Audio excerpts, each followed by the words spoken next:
Ce qui a lancé le département de gestion dans l'aventure de l'immersion, c'est vraiment la volonté d'offrir à nos étudiants une formation qui combine l'académique, théorique et la formation rigoureuse que l'on peut attendre à l'université avec une expérience de terrain, c'est-à-dire pour eux la possibilité de se confronter à de véritables problématiques d'entreprise et d'y apporter des solutions.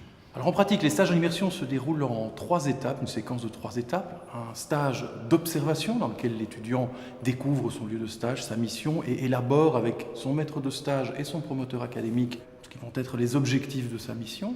Un deuxième stage qui est un stage de conception dans lequel il essaye déjà de concevoir au moins sur papier un certain nombre de solutions et de réponses à la question qui lui est adressée.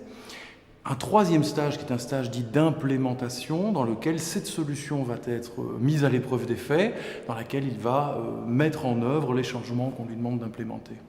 Le mode d'organisation des stages en immersion est en fait construit autour de l'organisation des programmes. Nous pouvons libérer des journées entières de cours. Et donc, l'organisation des programmes est tout à fait compatible avec un mode de fonctionnement avec une entreprise, puisqu'il va libérer 2 à 3 jours complets sur une semaine de 5 jours. L'accompagnement attendu de l'entreprise se situe à 2 niveaux. Une personne qui est maître de stage, qui est donc la personne de contact principale pour l'étudiant dans le cadre de la mise en œuvre de son projet. Et le deuxième accompagnement qui est attendu est évidemment la mise à disposition des données nécessaires à l'étude, à l'analyse, à la résolution du projet qui est soumise à l'étudiant.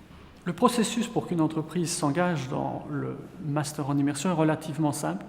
Elle nous transmet à l'université un formulaire de proposition de stage décrivant ses attentes par rapport à l'étudiant. Attentes en termes de compétences, connaissance des langues, attentes en termes de personnalité.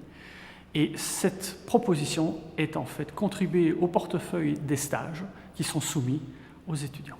Le processus de recrutement d'un étudiant dans le cadre du master en immersion est tout à fait comparable au processus de recrutement d'une entreprise dans le cadre de l'engagement d'un employé. Donc l'idée de base est que chacun des étudiants qui est intéressé par la proposition faite par l'entreprise passe une interview, voire 2, voire 3 dans l'entreprise, et c'est en fait une forme de cooptation mutuelle. J'ai fait 30 ans dans le monde de l'entreprise, je pense que le succès de projet dépend d'abord de l'alchimie entre les personnes.